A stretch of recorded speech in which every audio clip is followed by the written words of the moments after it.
Hi, my name's Paula Olsen. I'm a paediatric diabetes specialist nurse. That's a long title, so we're called PDSNs, and I work at West Suffolk Hospital. I generally look after type 1 diabetes, so diabetes is type 1 specifically is an autoimmune disorder. Insulin is produced in our pancreas, an organ in our body. Insulin is a hormone. In type 1 diabetes, insulin is deficient, so the pancreas stops producing insulin.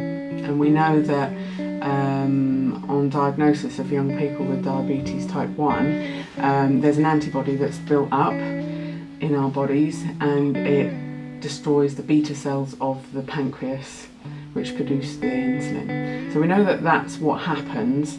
We're still unsure as to why that is happening. There's a lot of research to say that there's an environmental factor and a genetic factor. So with type 1 diabetes, you'll need to take insulin, and that's given only by injection, sadly. There's still no insulin that you can take by mouth and be managed. So type 1 diabetes is totally manageable with injections of insulin, and we prefer to use the basal bolus regime, which is a long-acting insulin once a day or twice a day, and rapid insulin or short-acting insulin with meals, with any food that you eat. And that's basically what our pancreas does too. So it's mimicking that. Type 2 diabetes is insufficient insulin. So our pancreas does produce insulin, but it's insufficient for the food that somebody's eating. So they tend to have to limit their carbohydrates. Our carbohydrates are what are made into sugar eventually when we've eaten them. Or they might be put on a medication called metformin usually, and that can stabilise the blood sugar a little bit, and then it progresses later on. But as I said, I don't tend to look after many young people with type 2 diabetes. We know that type 1 diabetes, you can be diagnosed up to the age of 35, we've heard, and as young as 6 months old. So I tend to look after young people with that. So you don't tend to see type 2 with young people, but we are noticing that more and more people are getting larger and less energetic, and we are seeing now teenagers with type 2 diabetes, depending on their ethnicity as well. So it is a chronic condition, and it is the third chronic condition of young people. The first being asthma, second being cerebral palsy. Actually, I thought that was quite interesting to know. You think that you can have high blood sugar and it doesn't really do anything to you, and certainly young people with high blood sugar for quite a long time, and it can be years, don't get any effect at all, and you would think it's no big deal, you wouldn't worry about it, but our cells of our bodies do not like being saturated in sugar, and they die eventually. So it's not right away, it isn't tomorrow or the next day, it can be years if you don't act on that, and the only way you can get your blood sugar down is by giving the insulin. So there's lots of complications of diabetes that we know. People can lose their eyesight, circulation of the legs can be bad. We have kidney problems because you're peeing out lots of sugar and maybe ketones, which are a toxin that are built up in the body if you're not having enough insulin. Our bodies do that all automatically, so it protects our kidneys as well. And these sort of things are seen usually later on in life. So part of our job is to make sure that young people are controlled as early as they can, because they're going to be the ones that are type 1 for a long period of time. So if you were diagnosed at 2 years old, you're going to have diabetes for a long time by the time you get to 70, aren't you? Compared to somebody who was 35 when they were diagnosed and they get that high blood sugar. So that's what we're trying to prevent, really. So thirst, so you tend to be very thirsty. You want to go to the toilet a lot, so you want to pee. And the other one? Tiredness. You tend to be very tired to start with, and the other T is thinning. So you do tend to lose weight. Now, it's very difficult when you're a little baby and you're diagnosed, because we like our children to drink lots, and if they pee lots, then we know things are working okay. And they can't really tell you if they have tummy ache or anything, they just cry. So it's very difficult to diagnose little ones. But if you're at all worried about anything that's out of sorts, it's always good to go see a GP. Well, we're now seeing lots of different ways to actually manage our diabetes with pump therapy. So I have a little device about the size of a bleep. I haven't actually got one on to show you, but they mimic the pancreas more accurately than insulin via injection. Can be tiny small doses, which is what young people need. And I mean, the advances, JDRF, our research foundation, are putting money into research with stem cell transplants. They are being trialled, but they're not really lasting long enough at the moment. So at the moment it's between management of diabetes with devices, with electronic devices, which might not be for that person, they might just prefer injections, versus stem cell transplant, which is very new and still not ahead. But I'm pretty sure in the next 20 years we're going to get some sort of cure.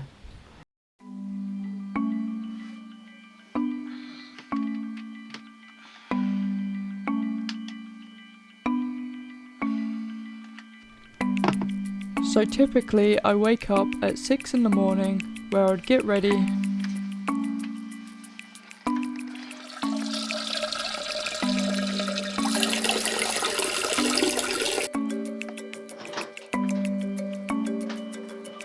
go downstairs and get myself some breakfast.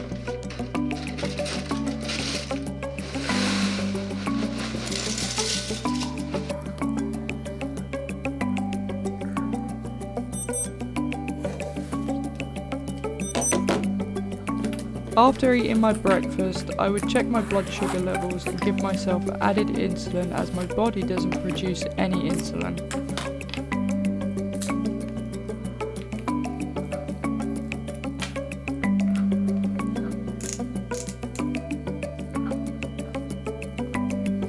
I would do this by an injection, where I would inject myself into my arm.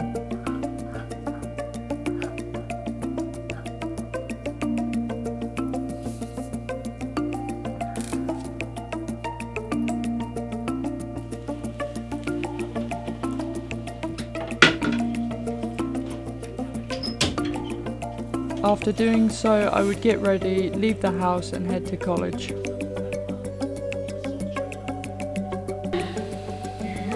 I currently study media production at West Suffolk College, where I'm working on the edit for my production.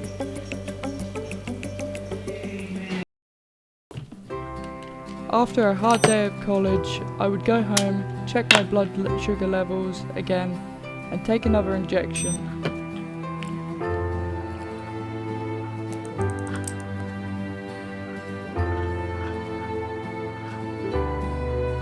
Then have a little bit of dinner.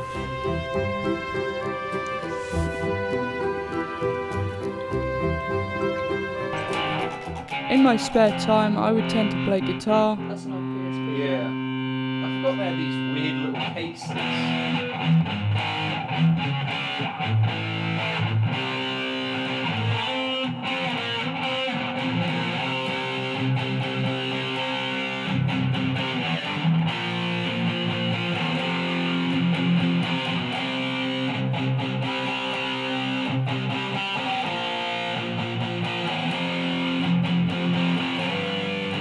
Or I would record didn't say gaming look at videos me. on my YouTube channel. Where should I go? Good idea, like 2 years ago, but so far I've made like £400 from just playing Minecraft. So I carry on doing it. I open the game like once a month just to record some videos. In the evening, I normally just relax and watch a bit of TV with my dog.